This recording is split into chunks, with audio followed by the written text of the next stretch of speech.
To understand recent outcomes of the Illinois General Assembly's fall veto, LITE Strategies hosts a debrief.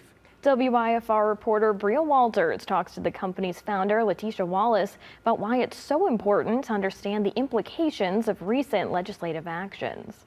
The legislative cycle is quite an interesting one. Several tax, energy, and workplace proposals were passed during the 2025 fall veto session. Former State House of Representative member Dr. Letitia Wallace held a public meeting to help others understand the legislation. I tried to make it as succinct as possible and give kind of a business takeaway. Former Winnebago County Board member Jean Crosby says she wants to know more about the topics, and that's why she attended.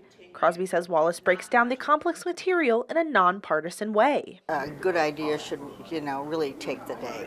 And many times it doesn't because it comes down on partisan issues. Many bills passed, but some fell short, including a pension reform. Things that were paused are things that will continue to be discussed when January gets here and session reconvenes. A bill that excites Crosby is House Bill 1836, also known as the Clean Slate Act. The act seals certain nonviolent records for 11.7 million Illinois residents.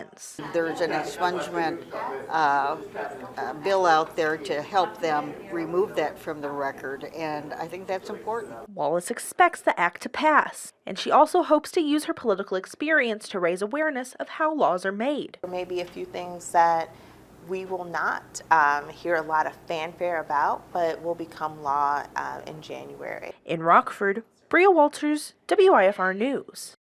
This spring session will unfold in an election year where lawmakers will face tough budget negotiations. Wallace says she plans to keep meetings and holding those meetings to keep stateliners informed about what is going on in the Assembly.